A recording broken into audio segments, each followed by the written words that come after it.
Muitos dos conhecimentos e das tecnologias das civilizações antigas foram perdidas e confundem cientistas mesmo em nossos tempos atuais. A construção das grandes pirâmides do Egito, por exemplo, é algo que, apesar de já ter uma explicação muito bem aceita pela comunidade científica, foi algo que por muito tempo foi um mistério, e várias hipóteses já foram formuladas para tentar explicar como os antigos egípcios construíram aqueles incríveis monumentos. Mas existem invenções antigas que nem mesmo nossa tecnologia mais atual foi capaz de desvendar, como eles a fizeram. Um destes artefatos foi o chamado fogo grego. Tratava-se de uma arma química que os bizantinos usaram contra seus inimigos entre os séculos 7 e 12 em batalhas navais. O artefato consistia em um tubo, ou sifões, que disparavam um líquido que queimava as embarcações inimigas e também os tripulantes que entrassem em contato com a substância. O mais incrível do fogo grego é que ele queimava mesmo na água e só se conseguia apagar o incêndio depois de iniciado, com vinagre, areia e urina. Os bizantinos obviamente guardaram o segredo da sua poderosa arma, fornecendo a receita para produzi-la para apenas algumas pouquíssimas pessoas. Por isso, quando o Império caiu, levou consigo o conhecimento do fogo grego, e até hoje ninguém sabe dizer como era feito. Outra história antiga vem do período do imperador romano Tibério, que reinou entre 14 e 37 depois da Era Comum. A história conta que um dia um vidraceiro entregou um vaso de vidro para o imperador. Após Tibério analisar o vaso, o vidraceiro pediu que o imperador o devolvesse.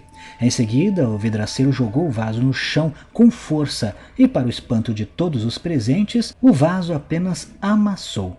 O vidraceiro então rapidamente, com algumas marteladas, deixou o vaso perfeito exatamente como era. Porém, o imperador Tibério não gostou da invenção, pois ele temia que os metais preciosos fossem desvalorizados com a invenção de um vidro flexível. Por isso, o vidraceiro foi decapitado para que o segredo da invenção nunca fosse revelado a ninguém. Mais recentemente, em 2012, uma empresa de fabricação de vidro conseguiu criar um material resistente ao calor e extremamente flexível, ao ponto de poder ser enrolado. Mas ninguém sabe dizer se o vidraceiro romano usava a mesma técnica de hoje em dia, mas o fato é que provou-se que aquilo era sim possível de se fazer. Outra figura histórica importante envolvida em invenções perdidas da antiguidade foi o rei Mitrídates VI, do Reino de Ponto. Ele teria criado um antídoto universal que servia contra todos os venenos. A substância teria sido ainda aperfeiçoada depois pelo médico pessoal do imperador romano Nero. Ninguém sabe dizer ao certo qual era a composição do antídoto, mas alguns historiadores antigos citaram que entre os ingredientes havia ópio, víboras picadas, uma combinação de pequenas doses de venenos diversos e também seus antídotos. E foi batizada como Mithridatium, em homenagem ao rei Mitrídates VI. Em 1992, Sergei Popov, um pesquisador soviético que desertou e foi para os Estados Unidos, tentou fazer um Mithridatium moderno, mas sem sucesso, e até hoje a fórmula ainda é um mistério. Já na Grécia, o matemático Arquimedes desenvolveu o que foi chamado de uma arma de raios de calor. Basicamente, o armamento consistia em uma fileira de escudos de bronze polido que refletiam a luz do sol e queimavam navios inimigos.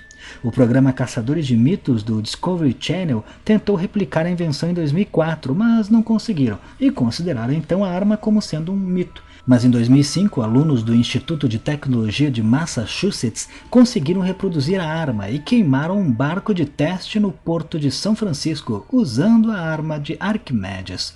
Na arquitetura, também houve mistérios que só foram desvendados mais recentemente. O concreto romano é um exemplo disso. As construções que foram feitas no antigo Império Romano apresentam um concreto que, mesmo depois de milhares de anos, ainda está inteiro, sendo que os concretos usados hoje em dia mostram sinais de degradação em um prazo médio de 50 anos. A mistura que os romanos usavam era um mistério, até 2013, quando pesquisadores da Universidade Califórnia Berkeley verificaram que o segredo do concreto romano era cinza vulcânica. Porém, apesar de sua longevidade, o concreto romano era mais fraco e demorava mais para secar, em comparação com o concreto moderno. Mas sem dúvida, a invenção antiga mais intrigante é o aço damasco. Este material, que foi batizado com este nome em homenagem à capital da Síria e uma das cidades do antigo Levante, consistia em um aço usado em espadas no Oriente Médio, que possuía uma resistência extremamente forte. Para se ter uma noção, até a Revolução Industrial, nenhum metal era tão forte quanto o aço damasco. Como matéria-prima, era usado o aço Wultz, encontrado na Ásia. Mas o mais incrível é que recentemente, utilizando-se de microscópios eletrônicos de varredura e outros equipamentos modernos, foi possível ver que o aço damasco era tão resistente porque possuía microestruturas chamadas nanotubos de carboneto. Porém, esse tipo de reação no nível quântico não seria possível de ser feito na antiguidade. Por isso, a maioria dos pesquisadores acredita que alguma mistura que não é conhecida pela ciência atual era colocada no aço durante a sua fabricação e gerava essas microestruturas. Mas os antigos não sabiam desses detalhes em nível quântico, mas sabiam que a sua mistura dava certo. Agora, que ingredientes eram esses? Que técnica era usada para alcançar este nível? Hoje em dia, você até encontra o aço damasco em facas atuais, mas como os antigos faziam isso, ainda é um mistério.